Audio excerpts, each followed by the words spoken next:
Hey everybody, I just wanted to do a little bit of a video just to kick off a sneak peek at my next project after I finish my current project that I'm working on.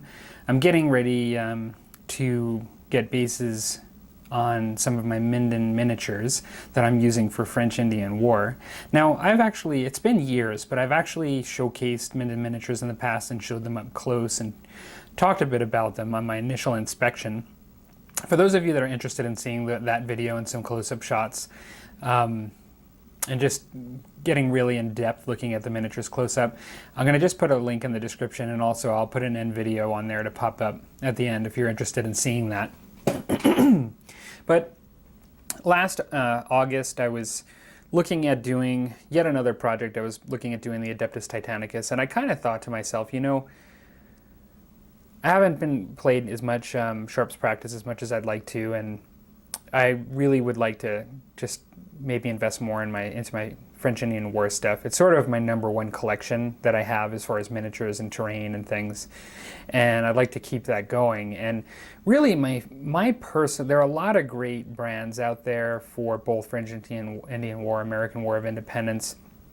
My personal favorite, I'm not saying that they're the best, but they're just to my taste, are the Minden miniatures. And Fife and Drum has two lines that one is called Fife and Drum, which is American War of Independence, and then the other is Minden Miniatures, which is 7 Years' War.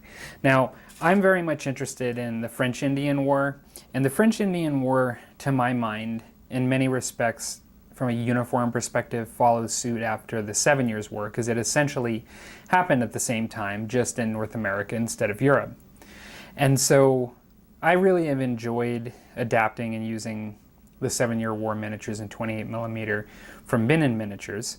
So James Perky, or Jim Perky, is the one that actually owns and distributes Minden Miniatures. Richard Ansell, I believe, is the sculptor. Richard Ansell also sculpts for Crantera miniatures as well, which are other miniatures of varying historical periods. I think it's the Jacobite Rebellion, I believe, is one of them. Ralph Astley has featured those miniatures on his channel. So, long story short, I have an eclectic collection of miniatures for French-Indian War, but I've really been gravitating to just have a nice Minden miniature collection. I still use the other stuff, but I wanted to just invest more in that. And so these are actually really compact here. They may not look as much as there actually are here, but I have 40 British Hatman regulars with command here on the left. They're just really close together. They're not on proper bases yet. And I have the command here. And then I don't have my, sort of my flag staffs and stuff in there. But then I have also, I have French Fusiliers, and I guess I have 32 of them with command. And then I also have a colonel here. I don't currently have a French officer on horseback, which I already do for the British. And so I wanted to kind of pair that up. And of course I got more command in here as well. I also have some other stuff in the back there. I have another French 4-pounder and British 6-pounder, which are fairly equivalent as far as in their firepower, but roughly speaking, because of the weights and measures, the French 4-pounder is actually pretty close to the British 6-pounder as far as I understand it. I have artillery crews for both, which I've shown on the channel before. I just have more of them. I have some horses on the left and some civilians as well. The civilians are mainly because this is a project that I'd mentioned in the past that I'm going to be doing soon, where I'm taking this plastic coach and I'm going to be converting it, because it's basically a 1700s coach. It's just more geared towards Cinderella, but really this is kind of what they look like. And so I'll be painting over it and turning it into a bit more of a coach that you would see your either civilians or like your officers kind of take at a certain point, and could be used either for just scenery, object for line of sight blocking, or scenarios. And then I'll be painting up my lighthouse that is the North American lighthouse that I'd also showed on the channel. It's prime now.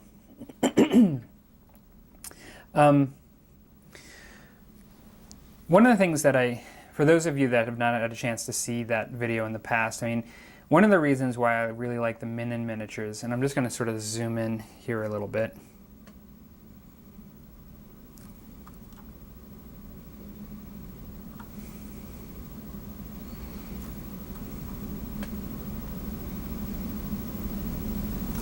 I really like, they're actually tall, like 28 mil, but they're a bit slimmer, and I don't know if realistic scale is the proper term, but I just find they're closer to a truer scale, less of a heroic scale. And I really just, before using these miniatures, I've never really had miniatures like this before, and so now I'm kind of a little bit of addicted to them. I just quite enjoy them.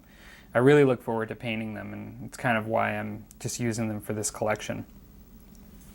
So Sharp's practice requires quite a bit more as far as miniatures go than musket and tomahawks, and this is really meant to bring me quite a bit more in line with what I need to start out with regulars in sharp practice, because this could give me you're generally dealing with 4 groups of 8. These French Fusiliers here at 32, even not including the command, which to a certain degree some of those miniatures would be included in the 32, but not into the 32, but in additional miniatures.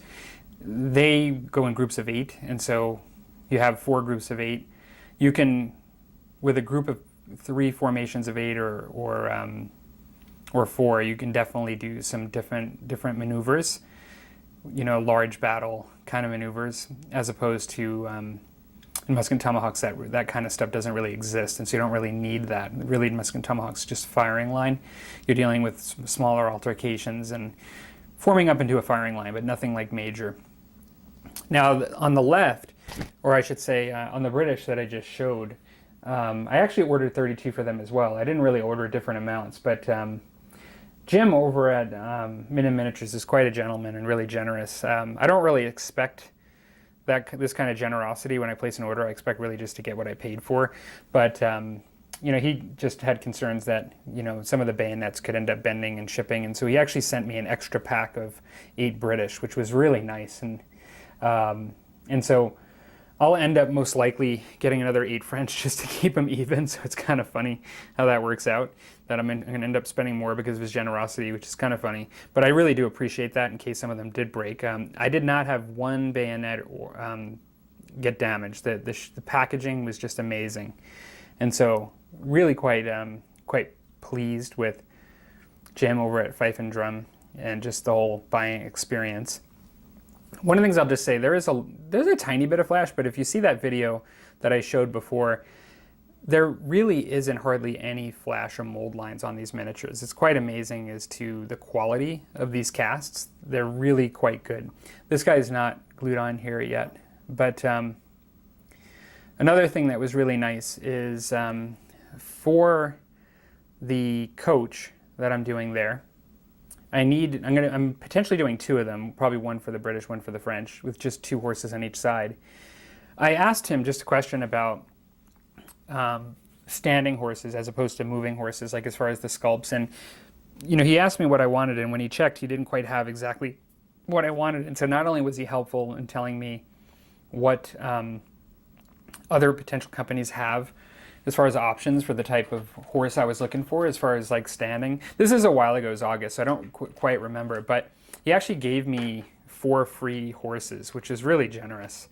And like I said, I don't really expect that, but it's really nice when you're dealing with someone that really you have a great transaction and they just have a great bit of generosity in the transaction. So really appreciated that. And so as far as my plans for French Indian Wargaming, I am going to be focusing on sharp practice with these in the near future. I think I'm going to be starting to get with just my British and painting. That's where I'm going to be starting with, and then I'll go to the French. I'm looking at doing these and finishing up some more artillery, and then expanding my Minden collection to include grenadiers on both sides. Now, some of you may remember that I put a video out years ago where I bought some fife and drum, so same company, Bearskin Hat British for the American War of Independence. And I kind of bought them because I really like the look of the bearskin hats, and I just, as much as I love French Indian War and I've been reading up on it and stuff, like I just didn't really fuss so much on the traditional hats for French Indian War versus the bearskin hats. Well, I've kind of been bit a little bit by the historical bug with this collection, and I'm actually just going to be sort of putting my bearskin hats aside for now, like my small unit that I have for this conflict, and I'm going to end up getting some proper French Indian War grenadiers from Minden for both the British, which will have their traditional hat that's not bearskin, and then the French, who actually during the French Indian War did have bearskin hats. And so I'm going to get some grenadiers for both sides. I already have some light infantry for the French. I forget the name of the unit, but I have a unit that are in sort of skirmishing positions. Now, I'll talk a little bit about the static postures here and some of the sculptural elements of Minden in a moment. But I have some great, it's basically a unit that I'm using as light infantry. And then I have, for the British, really the only equivalent in the Minden line that I think is going to work really well to use for sort of light infantry is I'm going to be using some Highlanders that are in skirmishing postures, because the Highlanders, were both in regular formations as well as known to do some skirmishing, some that kind of role as well, light infantry role. And so I think that'll fit. I could even potentially have a proper Highlander unit, for the field as well, the open battlefield. And so that's what I'm thinking about doing for like irregulars, is my light infantry for the French and then the Highlanders for the British, and that'll be a future purchase. So 2 units of grenadiers, another unit of Highlanders to complement my light infantry for the French. I wanted to kind of use my artillery batteries as having 2 cannon. And so I have like an artillery battery for each one now that will each have 2 cannon. You could use just one miniature of a cannon for it if you wanted. But so that is looking good. And I'm likely, I know that the historical record and, predominantly in the French Indian War, there wasn't a lot of cavalry, at all. I mean, like you don't really see it in the listings of the actual stats. But at the same time, there is evidence to suggest that, people had heard of horses and they did potentially make it into the conflict at certain points. There is speculation, and there's some evidence to suggest that. I mean, there was a group of hussars that actually, during the American War of Independence, claimed to had participated in the French Indian War, and I believe they were fighting in the American War of Independence or enlisting to fight with the colonies, and but had fought likely with the French, I'm guessing, in the French Indian War. I don't remember, but I do remember reading it in Crucible of, I think it's called Crucible of War, was the book I was reading, the historical book. And so I'm looking at getting some dragoons for the British for this period, which don't have the typical American War Independence hats that look kind of like light infantry hats. They have tricorns, just for that. And then I'm looking at potentially getting some hussars for the French, like a unit, just to experiment with some cavalry, both in musket and tomahawks and sharp practice. And so just a small number to splash in there every once in a while. Not totally accurate if, you're trying to go strict to the letter as to what these campaigns look like, but certainly used in that period in warfare in the world at that time. And there is some evidence to suggest that there could have been some cavalry, small amounts, that may have existed. They clearly weren't predominant. And so beyond that, I think that's probably enough for me and what I'm thinking about for the future. I will mention, I got these civilians, which I think is really cool. I have civilians already from Minden that I use, and even some like provincial militia and things like that. But I had this guy just to be able to go as sort of a driver on my my coach. And so that was really neat. So I've got the horses and then these guys. I'll likely have a bit of a spot in the back that I'm going to put in as a conversion to be able to step in the back and ride on the back like they often did. And so this I'm going to use some wood and just change this just slightly to make this fit really well. And so yeah, I'm kind of looking forward to that. It'd be kind of neat to have a little coach miniature. And I'll likely have 2 of them eventually at one point. So, I don't know too much what else to say other than really excited to do more Minden. Looks like I lost a soldier here because they're not on their bases. Oh, I'm starting to lose them. Off camera, starting to lose a couple of these guys falling. They're just kind of basically carefully balanced right now. But yeah, there's not too much cleanup to do, and it'll be really fun to get started on the British. It's been a long time since I've painted some red coats, and then after that I'll be splashing other projects and then going, likely doing some Beastmen and some other things. Then I'll be coming and going back to the French. So hope you guys enjoyed this little bit of look at the Minden miniatures. They've not been on the channel and painted in a while. And, one last thing I was just going to say, or 2 last things. These guys are fixed poses, and so these are some of the earlier sculpts that Minden did, to my knowledge, when they wanted to fill out your battles, large-scale battles with lots of miniatures. This is your marching pose. And so these are all pretty much in this marching pose. So they're a single cast miniature.